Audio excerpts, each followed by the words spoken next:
The Nintendo 3DS is a very special handheld, introducing us to an incredible library of games, such as The Legend of Zelda: A Link Between Worlds, Luigi's Mansion: Dark Moon, Animal Crossing: New Leaf, and countless other titles.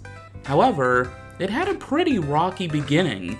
When the system first launched, it had a very high price, mostly remakes of older games, and very few worthwhile first-party offerings, until one little game turned that around.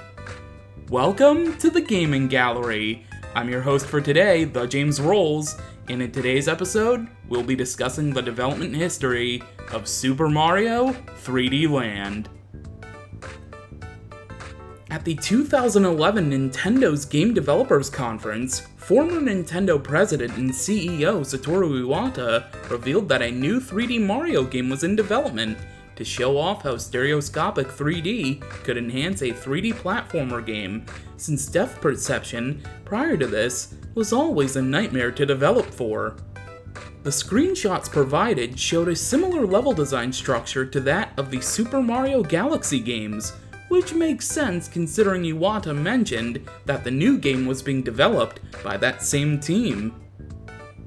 The game's title wasn't revealed at the time, but a temporary logo showed a tail, hinting at the return of the Tanuki suit from Super Mario Bros. 3.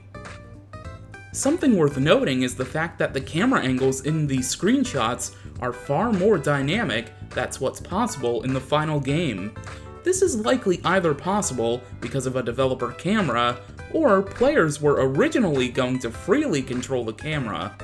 We'll go over why you can't control the camera yourself later in the video.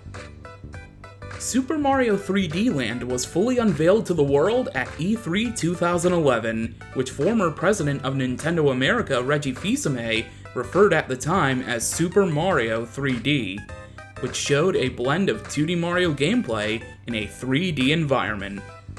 These early trailers contain a few changes with the final game. The fake Bowsers don't have a Tanuki tail yet, Boom Boom's voice sounds a little different, and there are some minor UI changes. But the one thing that was very noteworthy were the flagpoles. Like we said, Super Mario 3D Land was designed as a tribute to classic 2D games in a 3D world, which is why, just like in the original Super Mario Bros., a flagpole was found at the end of every level. However, this wasn't Nintendo's first 3D Mario game where they wanted this to happen. Before the idea of Power Stars became the main objective, Super Mario 64 originally featured flagpoles that would finish levels in that game. In the end, Nintendo felt Power Stars had more potential for open level designs. And with Super Mario 3D Land's more linear gameplay, they felt now was the time to bring back the flagpoles.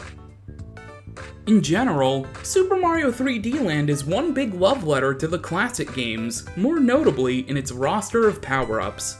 Alongside the return of the Tanuki suit, the Poison Mushroom, and the Boomerang Flower, which is considered to be a successor to the Hammer Brothers suit, 3 other classic power-ups were also considered. Near the beginning of development, Nintendo was trying to decide on whether the Tanuki suit from Super Mario 3 or the cape from Super Mario World should return. In the end, obviously, the Tanuki suit was chosen. Mario would have originally been able to fly around freely with the Tanuki suit, but Nintendo scrapped this idea early on so they could keep the levels simple. Yoshi was also originally considered for the game, alongside the return of the Goomba shoe, but sadly, both of these ideas would be rejected. The sound effect for Yoshi from Super Mario World can still be found unused in the game's code. At the 2012 Game Developers Conference, the director of Super Mario 3D Land, Koichi Hayashida, revealed some more concepts for the game that never made it far into development. These include a version of Mario who'd ride a Koopa shell like a skateboard, the ability to replace Princess Peach's face with that of a friend, presumably through the use of the 3DS camera, and a cockroach enemy who'd be defeated by closing your Nintendo 3DS system. 2 other forms of Mario were also discussed. One would feature a massive version of Mario where you could only see his legs, and the other had a stretched Mario with very long limbs. Hayashida was apparently disturbed by the long-limbed Mario form, saying, "That's sort of scary. I would like to give this idea to the Luigi's Mansion 2 team." The game's emphasis on stereoscopic 3D played a large role in its development.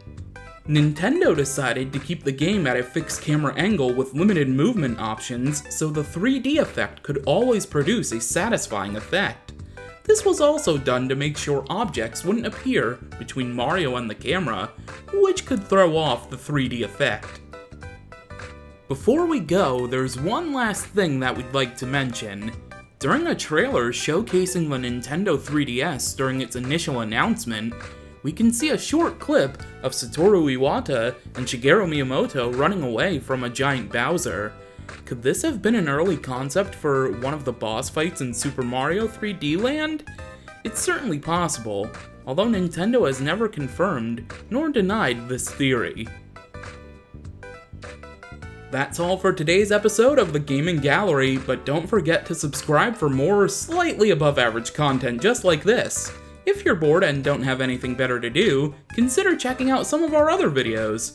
I've been your host, The James Rolls, and on screen, there will be a link to my Let's Play of Super Mario 3D Land. It's a video game and I talk about it and it's fun, so you might like that. Thank you all for watching, and remember that in our hearts, we are gamers. That's the first time I've ever said that. Gator usually always puts it in the script and then I never say it, but you know what, Gator, you can have this for once.